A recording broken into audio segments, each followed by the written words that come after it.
¿Quiénes fuimos y quiénes somos en la sucursal del cielo? Y en este querido pueblo la causa Malvinas nos atraviesa profundamente. De hecho, es un permanente pensar y un permanente accionar en esta sociedad de la que hoy formamos parte. Nos acompaña un veterano de guerra, Eduardo Ignacio Sánchez, nuestro amigo Eduardo. Bienvenido, gracias. Gracias a ustedes por la invitación. Para mí es un honor. Para nosotros más todavía, realmente, porque la palabra Malvinas tiene un fuerte significado y parece, Eduardo, que pasan los años, o no sé si es porque nos ponemos más viejos o qué, pero emociona más y más y más, ¿no? Cierto. Creo que es así. Bueno, es cierto, nos pasa a nosotros. ¿Dónde estabas, Eduardo, cuando recibiste la noticia? Bueno, yo soy suboficial del ejército retirado ya en estos momentos. Aquel 2 de abril estaba destinado en el Regimiento de Infantería 4 de Montecaseros, así que aquella mañana la recuerdo como hoy, la sorpresa, la algarabía, la incertidumbre. Desde chicos siempre nos enseñaron en el colegio que las Malvinas son nuestras, pero llegó aquel 2 de abril... Cuando nos enteramos esa mañana, que recuerdo fuimos al casino, ya en la televisión estaba en todos lados, el pueblo se convocaba, se autoconvocaba en la prestigiosa Plaza de Mayo, histórica Plaza de Mayo en Buenos Aires, y nosotros ya empezábamos desde esa mañana. Primero fue la sorpresa, la alegría, haber recuperado Malvinas, que eran nuestras, que siempre nos dijeron que eran nuestras, y ahora la bandera nuestra flameaba en la isla. Fue muy importante. Y a partir de la media mañana ya comenzamos a preparar nuestras cosas, porque se decía, todos queríamos ir allá, pero en realidad cuando empezó el movimiento todos íbamos al sur. Claro. De allá, algunos cruzamos y otros no. Pero esa mañana fue... sorpresa, ya te digo, incertidumbre, alegría. ¿Cuántos años tenía Eduardo? Y yo tenía 21. 21 años. Ya tenía 21 años. Sí, soy clase 61, pero de marzo, del 3 de marzo nací yo, y el 2 de abril sí que hacía un mes que había cumplido 21 años. 21 años. Sí, y fue, creo que en aquel momento todos queríamos ir. Al transcurrir del tiempo, a pasar del tiempo, como decís vos, más nos llena de orgullo, más ganas, más los recuerdos son... no sé, gratos, pero de satisfacción de haber estado en aquel momento. ¿Ustedes eran conscientes realmente de lo que estaba pasando? Y nosotros teníamos más instrucción. Claro. Imagínate, yo con 21 años ya estaba 3 años en la escuela, y en el cuarto año de cooperación ya tenía 7 años de instrucción. Nosotros nos preparamos para eso, es la función nuestra. Pero sí teníamos los soldados clase 62, muchos 61 de mi clase, que se presentaban solos, porque no debemos olvidar que en aquel momento no fue necesario mandarle la carta. Los muchachos venían solos a presentarse a los cuarteles, era algo que estaba dentro nuestro, en nuestro pecho, son nuestras, las recuperamos después de 150 años, que en 1833 la usurparon los ingleses, y eran nuestras, los muchachos venían solos.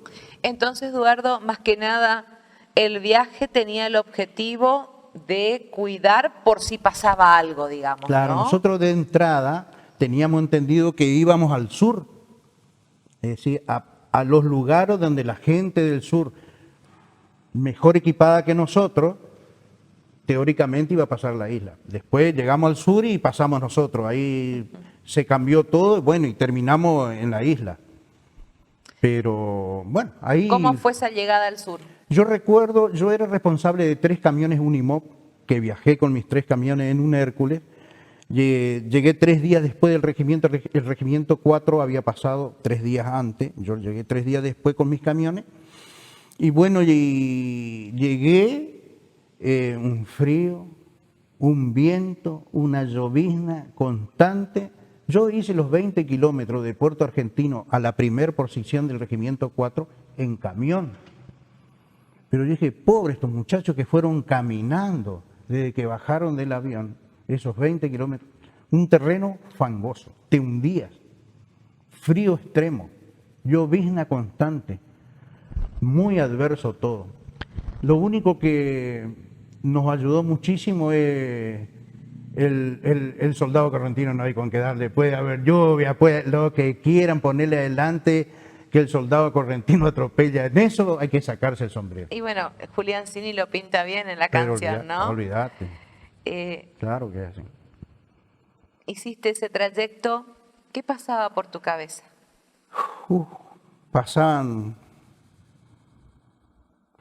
tantas cosas, llegué hasta donde estaba el regimiento, me empecé a encontrar con los camaradas que se habían ido 3 días antes. Recuerdo que la primera noche al pie del Monte Quén hicimos viste que tenemos un paño de carpa cada uno, así entre dos armamos una carpita. Bueno, nos juntamos 3, con 3 paños de carpa ya dormimos 4 ahí de entrada nomás. El frío era intenso y casi toda la campaña, casi toda la guerra hicimos así. Cuando estuvimos en un pozo, ya cuando cambiamos a otra posición, hicimos la misma manera. Hacía tanto frío que dormíamos pegados uno con los otros, con otro. Nosotros éramos 8 en total, me acuerdo, en la última posición, en el último pozo, 8. Pero siempre había 6 nomás, porque 2 estaban de guardia, ¿entendés? Pero entonces en ese pozo pasamos 1001 historias vamos a fumar el último cigarrillo porque es tan intenso el bombardeo que tenía que caer dentro del pozo nomás y a enroscarte dentro del casco, a no saber dónde meterte y rezar, eso sí.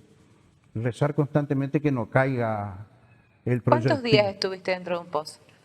Y dentro de un pozo los últimos 25 días seguro.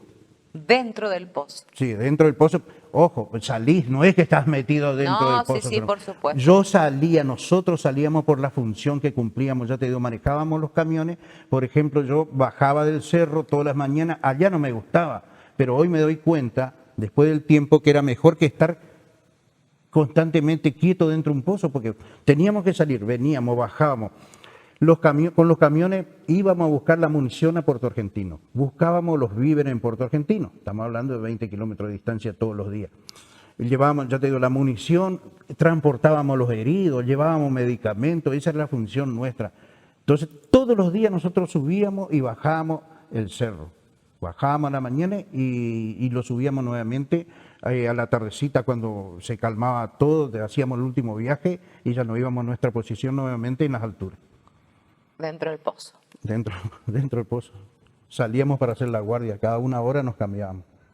Éramos 4 equipos de un suboficial y un soldado. ¿Cuánta profundidad tenía el pozo, Eduardo? Y parado entrábamos, mira, yo mido 1,70, así que casi 2 metros. Casi seguro. 2 metros. Dormíamos así pie con pie, de noche 4 de un lado, 4 del otro. Y así que esa era, para que vos tengas la dimensión, 4 metros de largo por 2 de ancho. Era un pozazo el nuestro, era nuestra posición de 8 personas que adentro teníamos nuestro equipo, teníamos nuestras cosas, cocinábamos dentro del pozo, habíamos hecho entre las piedras así, dejábamos nuestro jarro, porque una vez que quedamos en primera línea, nos mandaban la ración, ya no se cocinaba más, no se podía cocinar. No es que no se cocinaba, la cocina estaba 5 kilómetros más atrás que la primera línea. ¿Por qué? Porque al estar el enemigo enfrente, ya ellos te veían y entonces te tiraban ahí. Claro. A mí me tiraron 100 veces, nunca me pegaron nomás, porque yo más de una vez llevé la cocina enganchada en mi camión y la cocina llegaba a la primera línea, así era a pie del cerro. Ahí tenía que bajar vos a buscar la comida. Claro. ¿Sabes lo que era moverte cuando lo tenía a ellos enfrente, que veían todos tus movimientos? Te tiraban constantemente. No era fácil. ¿Se sentían fuertes ahí adentro? ¿Flaqueaban? Me dijiste, Sí. rezábamos. Sí. Estoy tratando, uno se puede llegar a imaginar, Eduardo, pero hasta ahí nomás puede llegar la imaginación, porque realmente hay que vivirlo. Me imagino vos mirando con tus compañeros, mirándote con tus compañeros y tal vez muchos silencios dentro del pozo, ¿no? Sí, yo siempre ahí aprendí, porque la instrucción es mucho, pero como decís vos, a la hora de la verdad, todo cambia, todo es diferente. No sabés si dentro de un minuto vas a estar vivo. Y sabés que le di mucho valor, ¿no? Nosotros teníamos un suboficial superior, un sargento primero. Ese hombre que era uno de los pocos suboficiales de aquella época que tenía el secundario, pues la mayoría no teníamos. Era un hombre, Mario Ponce, de Monte Casero, está en estos momentos. Muy capacitado. Y en los peores momentos, dentro del pozo nos reunía y nos entraba a hablar. Nos hablaba de Dios, nos levantaba, nos daba fuerza en los momentos más difíciles. Cuando vos ves que una persona está flaqueando, no lo abandones nunca. Ahí es el momento que tenés que ayudarlo. Y ahí me di cuenta que no es tan fácil ser superior, porque vos no podés mostrar flaqueza, por más que tengas ganas de llorar, por más que tengas ganas de salir a correr y abandonar todo, no podés mostrar flaqueza nunca delante de los soldados, porque eso se contagia y ahí es donde comienza el problema.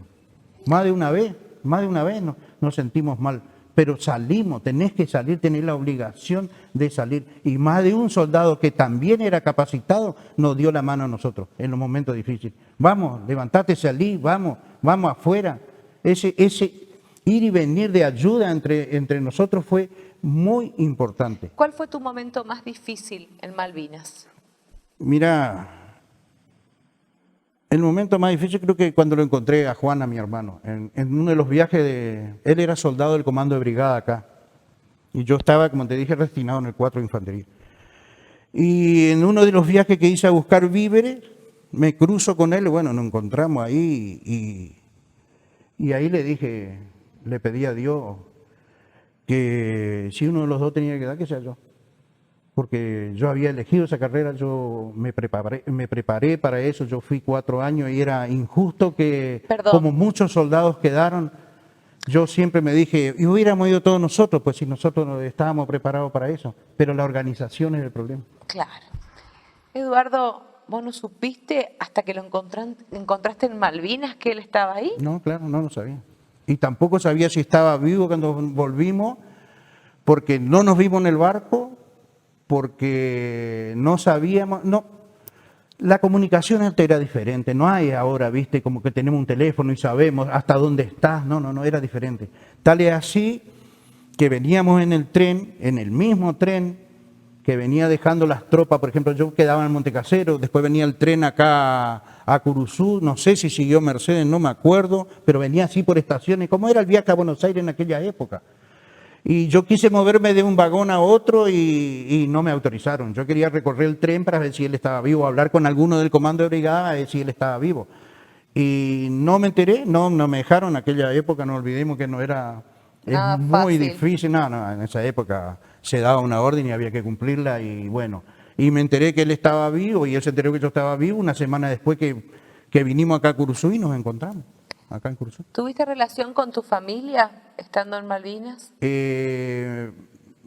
¿Alguna carta? Claro, sí, no, te entiendo. El valor de una carta, qué importante era para nosotros la carta que escribían ustedes. Por eso yo siempre digo en los colegios cuando voy, gracias a todos los curusecuateños, en especial a todos los que escribieron una carta, porque en los momentos más difíciles nosotros teníamos sacos son bolsas grandes llenas de cartas y nos poníamos a leer. Y era carta de un pibe del colegio que te escribía, de una madre, de una abuela. Siempre se habla del oro. Mira, yo no sé si dieron oro, no sé, pero sí sé, porque yo usé un echarpe colorado, un pullover marrón, un guante azul, que lo tejían acá los cursucuateños, los corretinos, los argentinos y nos mandaban a leer y nosotros usamos. Eso sí lo sé y eso lo valoro y eso siempre agradezco a todos, porque eso nos abrigaba a nosotros, las cartas y esas cosas lindas. Eduardo, transcurría la guerra. Contaste esa rutina que tenías que hacer por la posición que ocupabas. ¿Sentías la misma alegría que ese 2 de abril? No. Por la organización, me supongo, ¿no? Después fue muy difícil. Después que volvimos fue muy difícil. Hubo un problema en el ejército. Lo que fuimos y lo que no fueron. Y lo que no fueron eran más de lo que fuimos. Yo volvimos de la guerra, me voy destinado a Santa Fe, donde de 402 éramos veteranos de guerra. Los otros 398 no habían ido a Malvinas. No había reconocimiento No, para olvídate, ustedes. no. Era De uno entrada, más del no, montón. y encima eras loco, vos, ya medio rayado. ¿Viste? Claro. Entonces ya se te miraba. No, pero aparte decían, este es uno de los que perdió la guerra. Ahora yo digo, ¿por qué no se preguntan ustedes por qué no fuimos todos nosotros? Si acá entre 400 personas, 2 fuimos, hay 398 que se quedaron acá. Y En lugar de llevaron- decirme culpa de esto perdimos, pues es culpa de nosotros que no fuimos. Pero lo que me estás diciendo, estoy pensando esto. 398 que estaban preparados quedaron, fueron mucho más, pero para dar un número, No, bien. pero sí llevaron a los pibes que no sabían nada. Sí, fíjate vos que la clase 63 tenía 3 meses de instrucción. No deberíamos haberlo llevado nunca. No estaban preparados. No, realmente increíble. ¿Qué te dejó Malvinas, Eduardo? Y yo creo que ser solidario, valorar la familia. Yo creo que el veterano de guerra no puede estar solo, no debe estar solo. Vos verás, si analizás, la mayoría o estamos separados, no es fácil convivir con un veterano de guerra. La misma sociedad después, viste que se habla, que no se lo aceptaba, se discriminaba, pero yo creo que por el mismo desconocimiento. Si nosotros no sabíamos cómo actuar después, que teóricamente estábamos preparados, porque yo te cuento mi historia personal, yo fui destinado a Santa Fe y no podía ir a una cancha de fútbol, allá está Unión y Colón, no podía ir, durante un año no fui, hasta que tuve que hacer un tratamiento psicológico porque un compañero mío me recomendó, no podía ir, ¿sabes por qué? Porque cuando nosotros estábamos en la guerra había un mundial, ¿te acordás? Entonces, claro, a mí me decía, ¿y estos estaban jugando al fútbol cuando nosotros estábamos allá?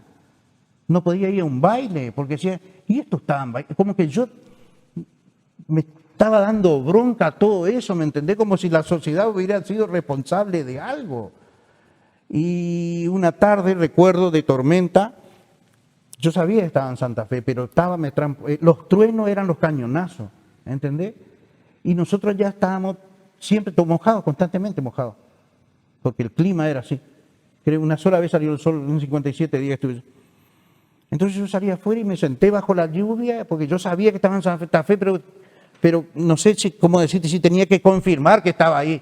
Entonces mi compañero de pieza que observó todo me dice, me parece que vos estás necesitando de una mano de un profesional. Y estaba lo otro, que vos no querías. Yo había entrado, yo a los 17 años fui cabo primero, así que a los 15 entré a la escuela, así que imagínate. Irme de baja no quería, pues yo me había preparado de gurí para hacer todo esto. Entonces fui Sí, te gustaba, era a lo hacer tuyo. fui a hacer un tratamiento con un pibe que me ayudó muchísimo, ese chico, ese psicólogo. Un año estuve con él y bueno, y después al año empecé a salir, ya fui a las canchas, no me importaba, ya los truenos eran truenos y empecé a estudiar, me fui a la escuela nocturna, cambió mi vida, pero no fue Gracias fácil. a Dios. No fue fácil. Bueno, decí que tuviste ese compañero que te guió porque cuántos veteranos perdimos en el camino Tal por cual. el Por eso te digo, trauma. no hay que dejarlo solo. Y otra cosa que me enseñó, volviendo a tu pregunta, es la solidaridad. Yo estoy todo el día preocupándome a ver qué puedo hacer. Por el otro. Claro, ¿viste? No dejarlo solo, juntarnos, ir, convocarlo, llamarlo, hablar con la mujer. Una vez chocar contra una pared, pero no importa, hay que insistir porque al veterano de guerra no hay que dejarlo solo. Para eso estamos las asociaciones y todo eso, que tenemos que ayudarnos entre nosotros. Gracias, Eduardo. A ustedes. Un placer enorme, ¿eh? Gracias. Veterano de Malvinas, Eduardo Sánchez, un honor, un orgullo aquí en Quiénes Fuimos y Quiénes Somos en la sucursal del Cielo.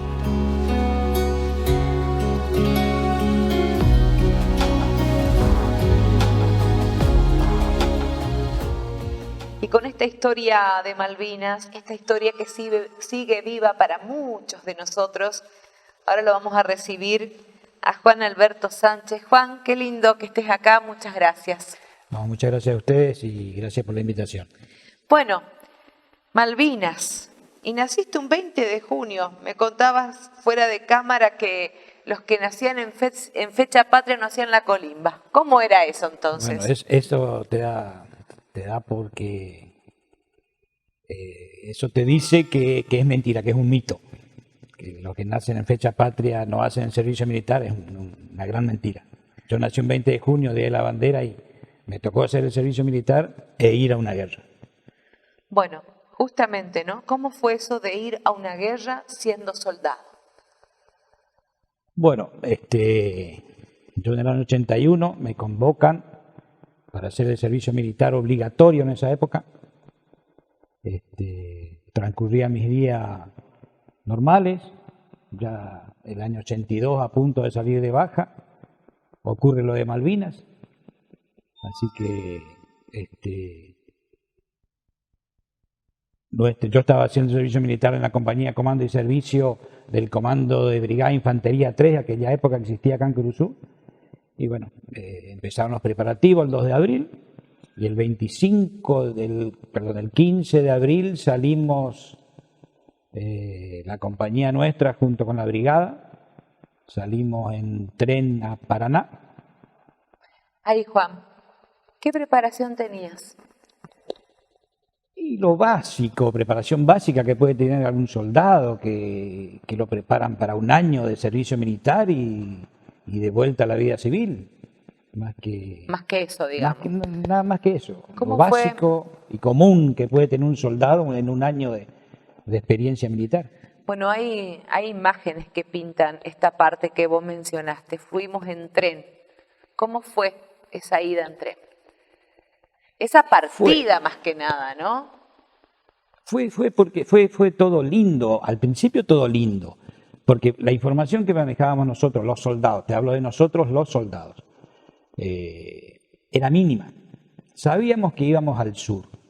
La información que manejábamos es que éramos de Comodoro a Río Turbio, más o menos, teníamos que cubrir los regimientos que pasaban a Malvinas.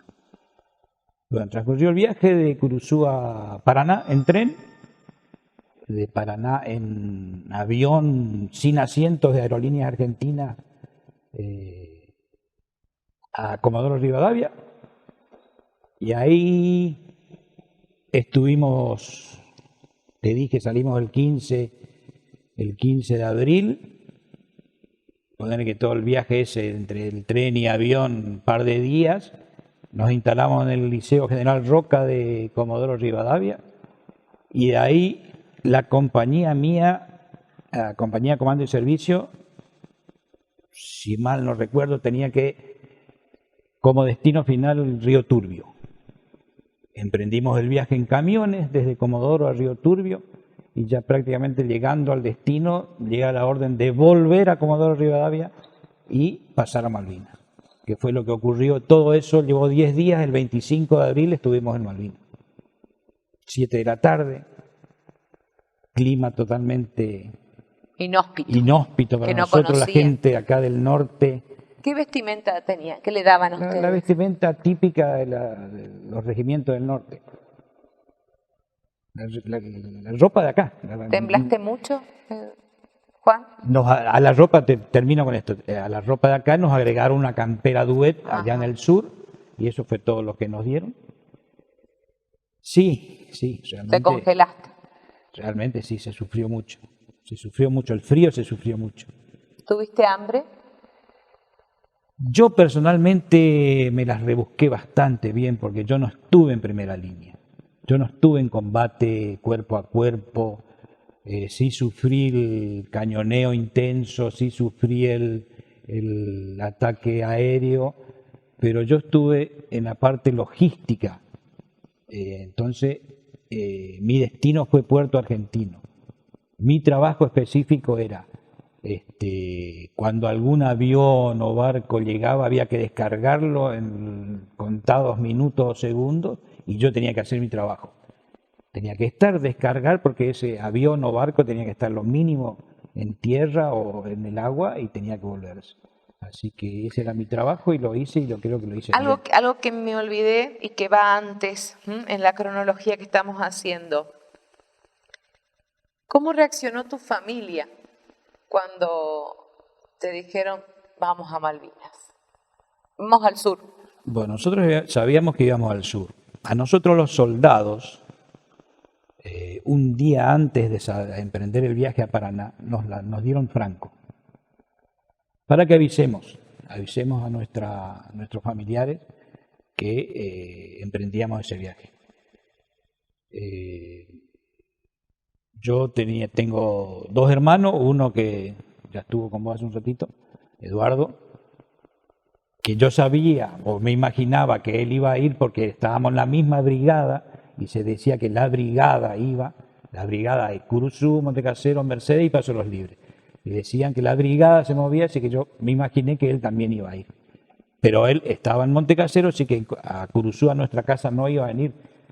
Entonces yo informé que yo me iba. A mi padre, desde muy chiquito falleció mi mamá, así que vivía únicamente mi padre y un hermano menor. Ellos sabían que yo me iba al sur.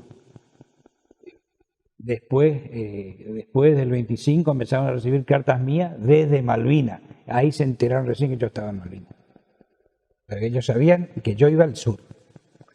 Bueno, así que dentro de todo estabas un poco más cuidado o tenías acceso a algunas otras cosas que los soldados en primera línea no tenían directamente, sí, ¿no? Sí. ¿Cuál fue el momento más doloroso en el sur?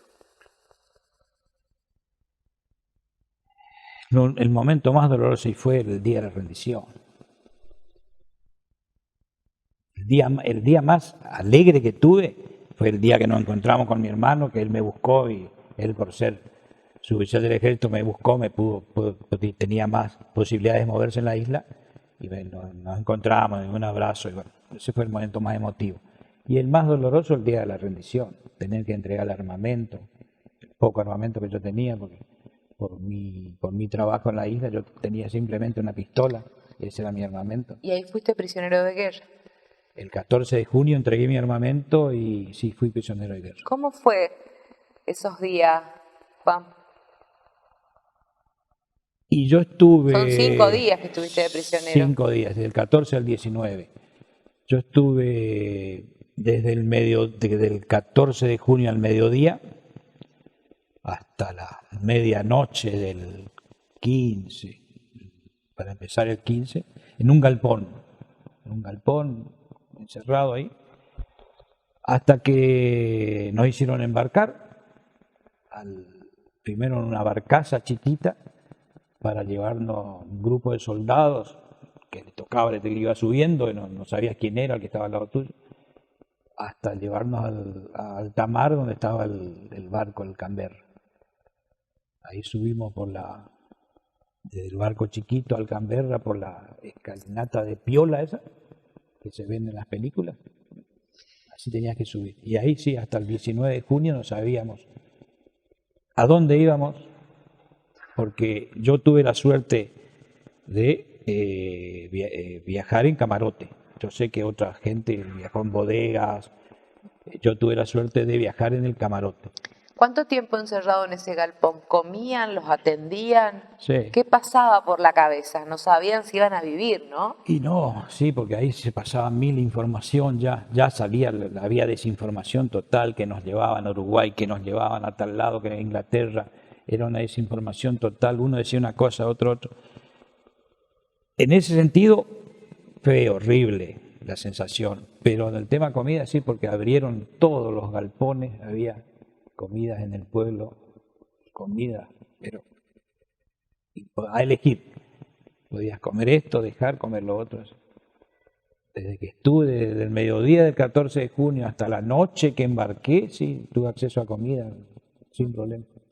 Bueno, por fin viste el destino de la embarcación, ¿no?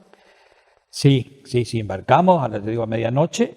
Pero no sabías dónde, digamos, no sabíamos dónde íbamos, porque nos encerraron en el camarote y a esperar órdenes. En un camarote para 4 personas. Lo bueno de eso, que nos pudimos bañar, porque yo desde que llegué a la isla, esa fue otra de las cosas que no hubo tiempo de bañarse, de cambio de ropa, nada de eso. Así que recién el primer baño en el barco. Después Agua de mucho caliente, tiempo. Y sí, yo llegué el 25 de abril al 14 de junio, imagínate, creo que Y te bañaste el 19 de junio. me bañé el 14 El de la noche, 14 de digamos, noche. primera hora del 15. Y bueno, y lavado de ropa y todo eso. Claro, totalmente. Y encerrado. Te sacaban únicamente para llevarte al comedor. Yo, si mal no recuerdo, había prisioneros argentinos 4.000, creo que en el Canberra, no quiero pecar de dar cifra exacta, pero creo que algo así era, 4.000 más la tripulación era otro tanto. Así que imagínate, empezaban a dar de comer 8 o 9 de la mañana el almuerzo y el que almorzó temprano volvía a cenar tipo 5 o 6 de la tarde, así que así Claro. iba transcurriendo. Y ahí de vuelta al camarote, encerrado, los ojos de buey todo tapados, vos no sabías si el barco circulaba o no, no sabías para dónde iba. ¿Y cuándo se dieron cuenta? ¿Cómo fue eso? Y cuando nos dijeron que llegamos a Puerto Madryn, que había que desembarcar, que estábamos En Argentina, digamos. no sé cómo explicarte eso, ¿no? Porque para mí yo nunca salí de la Argentina. No, entiendo. Sí, fue un error mío porque es así. Pero digamos, la certeza de que estaban en su país. Sí, que volvimos a nuestra patria. ¿Y cómo fue la llegada aquí a Curuzú? La llegada a Cruzú, bueno, llegamos a Comodoro, Puerto Madryn, de Puerto Madryn a Buenos Aires en avión, otra vez esos aviones sin asiento, espalda con espalda, los soldados. Bajamos en el Palomar, del Palomar nos llevaron en micros a la Escuela General Lemos, y ahí nos alimentaron, nos cambiaron de ropa, nos pusieron lindo y nos trajeron en tren a Cruzú, con las ventanillas cerradas, parecía que seguíamos prisioneros, con las ventanillas cerradas, sin trato con la gente. El tren venía y venía y venía. Creo que Eduardo te comentó que una parte del tren quedó en Montecaseros, y ahí seguimos nosotros a Curuzú, y después no sé qué destino habrá tenido lo que siguió del tren. ¿Viste? Bueno, y acá el reencuentro con la gente, esperándolo en la estación. Chicos del colegio esperándonos por la calle. Lindo, muy emocionante. ¿Cómo fue tu vida cuando volviste de Malvinas? ¿Cómo te sentiste vos? Bien, porque yo no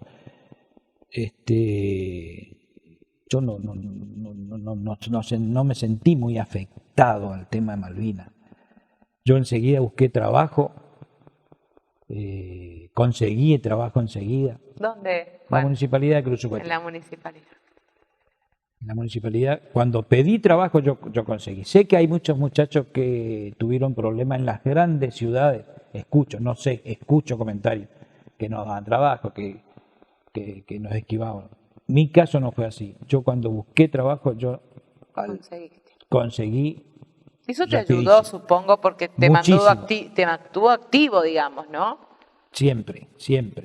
Y sobre ese trabajo conseguí otro, así que yo estaba ocupado todo el día, tenía muy poco tiempo para pensar en eso. Y trabajé en el municipio 23 años consecutivos, siempre en la misma sección.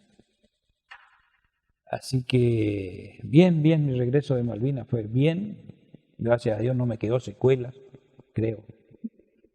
Estoy bien. Qué lindo eso.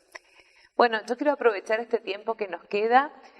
Creo que después en algún momento amerita también hacer una charla aparte, pero nosotros tenemos nuestro centro de veteranos, tenemos el museo también que no hace mucho tiempo se inauguró. Ustedes me han prestado cosas para los actos de la escuela. ¿Cómo nace esto, Juan? Bueno, esto nace en el año 83. Ahí nomás. 83, 84, sí. Por iniciativa del veterano Ricardo Flores, el profesor Ricardo Flores, y Walter Rojido.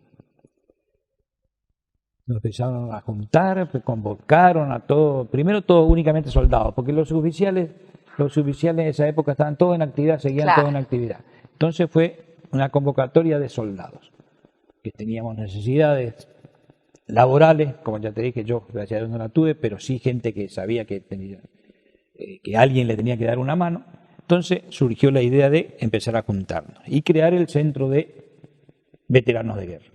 De soldados excombatientes fue primero.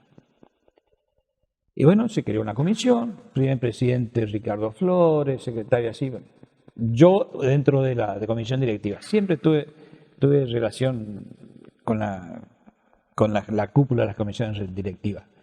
Y bueno, ahí empezamos a trabajar, como te dije antes, viendo las problemáticas de la muchachada que necesitaba ayuda. Se consiguió trabajo en el municipio a muchos de ellos, muchos veteranos, hasta que decidimos hacer algo ya afianzados dentro de nuestra institución, decidimos hacer algo por nuestro pueblo. Entonces nos propusieron pasar a ser Centro de Veteranos de Guerra y de Jubilados y Pensionados Nacionales para poder trabajar con el PAMI. Ahí empezamos a trabajar con el PAMI, en todo en lo social, todo en lo social. El PAMI tiene un programa, Pro Bienestar, que se entrega bolsones. En aquella época existía comedor, así que había que cocinarle a los abuelos. Se formó una... Eso también los mantenía y mantiene unidos y activos, ¿no? Y solidarios, como decía Eduardo también. Sí, sí, sí. Ese fue el fin cuando pasamos a ser Centro de Veteranos y de Jubilados y Pensionados, era la solidaridad para con nuestra gente mayor. ¿Fue creciendo el creciendo centro? Y mucho. Mucho, y rápido creció. Mucho, hasta que otra gente se fueron sumando, mucha gente se fue sumando y se consiguió el predio que está ahora, porque donde empezó era alquilado. ¿Dónde había empezado? Empezó en Isabel la Católica 2027. Para ubicarte, está frente a la Radio Horizonte. Sí, sí, ahí. Sí. Era la farmacia Santa Rita antes, hace mucho tiempo atrás. Antes de ser el centro de veteranos era una farmacia ahí. Ahí empezó, eso se alquilaba hasta que se consiguió el predio donde funciona actualmente, que eso es propio. Donación del municipio.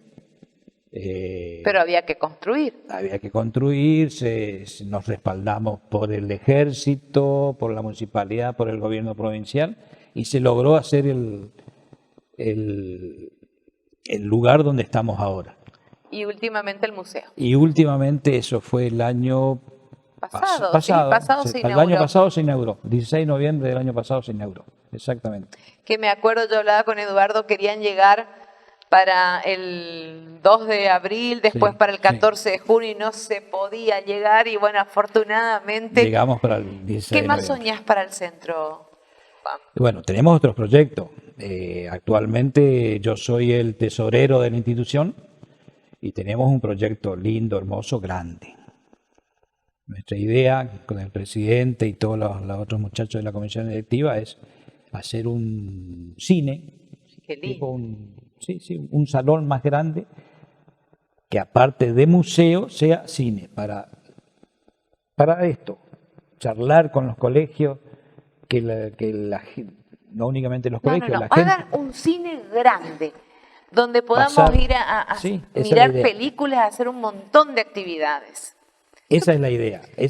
Y de que aquel que quiera conocer la historia contada por sus verdaderos protagonistas, nosotros estamos todos los días, ahí se lo vamos a contar. Y queremos tener un lugar cómodo.